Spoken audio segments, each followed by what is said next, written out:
It's my feel-good breakfast show. Welcome back to your Feel Good Breakfast Show. It's Expresso right here on SABC3. Time for us to talk relationships. It's Relationship Monday. I love it. Now, in the beginning of a relationship, it's natural to want to spend time with your loved one exclusively, just the two of you, doing your favorite activities with just the two of you, no one else around as you get to know one another. However, for some couples, as time goes on, they very rarely socialize with one another and seek more to do it with everyone else on the outside of the relationship. So today we are asking the question, does socializing in your relationship rely heavily on having others there with you? We are also looking at the other side of that, and how do you handle yourself around such a couple that needs others with them to be able to plug into that social energy. Relationship expert Paula Quinsee is in the building to answer these rather complex questions. So please give us a call. We'd love to hear from you. As always, you're the best audience when it comes to our relationship chats. So weigh in 021 430 9881 with any questions or comments and observations. We'd love to get a real case study going here and engage with you. Absolutely. Paula, good morning. Welcome to the show. Thank you. Good to have you here. I love Paula. Paula, in the ad break, said, Leanne, did you find a man? And I was like, no, Paula. She's like, we've got to change that. I'm like, yes, Paula, I love you. All right, so let's start with But this. we digress. But we digress. Paula's in there. She's there for me. So we all know at the beginning of any relationship, it's normal to want to maximize time spent with the person that you are in love with because you want to get to know them. But is it normal as time goes on for those feelings to dwindle and you really feel like you want to be with that person, but you need to have other people around you? So there is a natural relationship cycle that every couple goes through. Yeah. And with the beginning stages is what we call the honeymoon or the romantic phase. Yes. And depending on the dynamics of the couple, research shows that it lasts anything from 3 months up to 24 months before you start moving into the next stage of the relationship cycle. So I wouldn't say the feelings dwindle. I think you just move into the next stage of the relationship where you become more comfortable with each other and you're not making so much of an effort as you did in the romantic stage when you were courting each other. So when you say there is a natural life cycle there, should we try and buck that trend? Should we try and fight it and make time to socialize with one another? Are you then forcing the issue? Is there a way you can do that kind of naturally? So it's important for couples to spend time together in terms of building that intimacy and the connection. And intimacy and sex are two different things, just for clarity Our purposes. viewers know that by now. You know that by now, You should. So it's important to spend that time together as a couple because it strengthens that connection and that bond between the two of you, that feeling of closeness and trust and you know, all of those things. But it's equally important to spend time apart in terms of individual me time to connect with self, but also with others from a socializing perspective. Yeah, well, I do have a few friends who really can't hang out too much with one another without hanging out in a group of people because they've kind of lost that personal space situation. And I want to know if there's something inherently wrong with that, if you can't spend time with your partner without other people being around. And of course, you can give us a call, that number 021 430 9881. You can chat to Paula, of course, if you've got a question or a comment for our relationship expert. It's my feel-good breakfast show. Well, we're back with our relationship expert, Paula Quinsee, and of course she's in the hot seat this morning as she's giving advice to couples that find that they rely heavily on having others around when they socialize with each other. Now, if you have any questions or comments on the topic, our lines are open, so please do feel free to give us a call on 021 430 9881. Now, Paula Quinsee, before we went to the ad break, I just had to talk about the fact is there an inherent problem when a couple cannot spend quality personal time with each other? Because my language of love is quality time spent. If I don't feel that I can have that, I know that there's a problem. But maybe some couples don't. Yeah, you know, every couple and every relationship is different. If couples are not spending quality time together, I would question what is the quality of their relationship? Yeah. How deep is their relationship? You know, and some couples find other ways of coping, in other words, avoiding dealing with what's going on in their relationship. So if you don't want to spend time together, I'd question why and try and find out and understand what's going on there that you don't want to spend time with your partner. Sure. I think there's something in, you get quality time that within a relationship is you're at home, you're in that bubble. But then we're differentiating, saying that there is socializing, which means that you're stepping out of what's the norm and into another space. What are some of the hurdles that would prevent us from wanting to, are we embarrassed about the way that our partner behaves in that environment? Is something change in us or them? How do we broach that? What are some of the red flags in that space, do you think? So some couples can just become very comfortable. So we call them nesters, where they like to stay in their comfortable environment that's familiar to them. They don't like socializing or going out.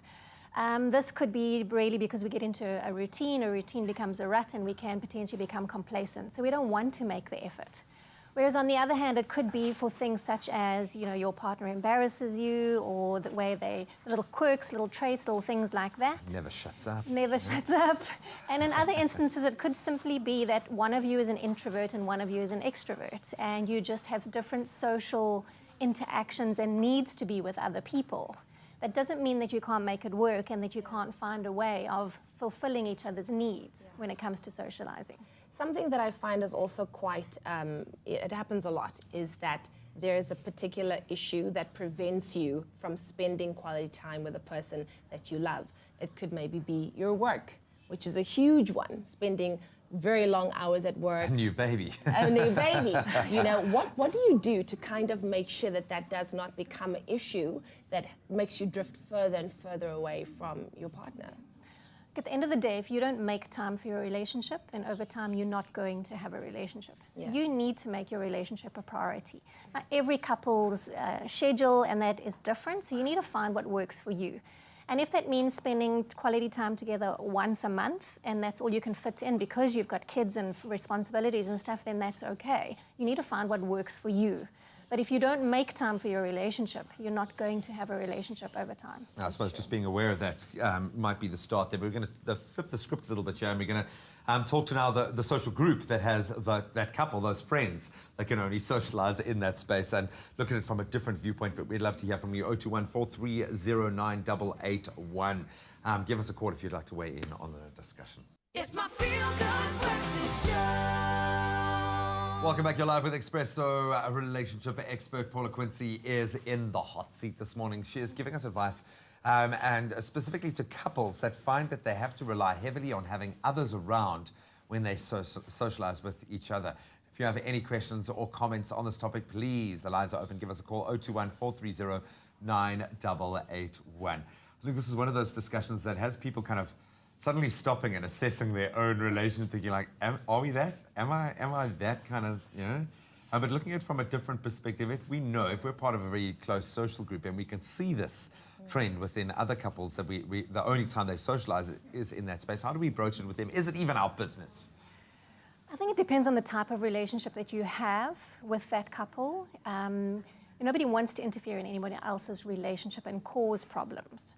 So if you have a trusted, respected relationship, you could raise it, but raise it in a respectful way, Being with couples is not necessarily a bad thing, especially if they are positive role models in our lives, and we can learn from them. We can learn how to deal with issues. We can learn how to communicate better. We can even learn how to appreciate our partners by seeing them in a different light, by you see how the best other of them people. through the eyes of their friends. Absolutely, Yeah. absolutely. How does one approach socializing with a couple who seem to never want to spend time with each other?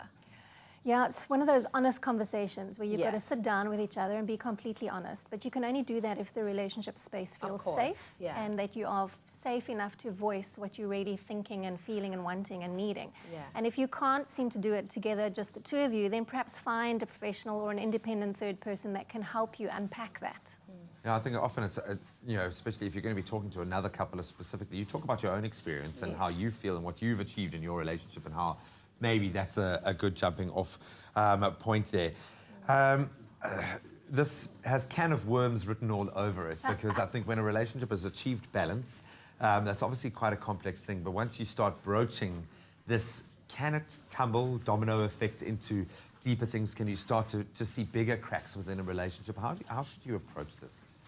Yeah, again, each couple, each relationship is different, and sometimes couples or individuals find coping mechanisms, whether it's throwing yourselves into work because you don't want to deal with situations, but inherently when something is not right in your relationship. You can feel it on that deeper level, and it's about being willing to want to face it, because you want each other to succeed, and you want the best for each other and your relationship. So it's about having that honest conversation and going, well, how can we be better couples? How can we be better for each other? And how can we make our relationship better? What's working, what's not working? So you're not judging each other, but you're looking at what you can Exactly. grow on. Exactly. Talking about making it better, what are some of the strategies or the compromises that a couple has to employ in their relationship to make sure that they know that they not only have healthy social time, but personal time as well? You know, I think this is where you need to understand each other on a deeper level. So, for example, introvert, extrovert. Introverts don't really like big social gatherings and social occasions, but they can manage small little gatherings. So start off with small situations, group situations, so that they can feel comfortable before you sort of go to that next level. And vice versa, you know, with the extrovert. Extroverts they get energy from other people, but they also like alone time, whereas introverts get the energy from selves or quieter times. So discuss what occasions are important and where you would like each other to support each other, and start with that as the beginning before you start having a packed social calendar. And that deeper conversation. But I think most importantly, you've got to have that conversation. You can't just keep playing through those patterns. Socializing doesn't mean that you always have to be attached at the hip, both inside and out the home, but it's also good to find ways to nurture different kinds of time with each other, keep stimulating each other, and look for that balance and a more connected relationship. Thank you so much, Paula. It's been really, really interesting. Lots to chew through this morning.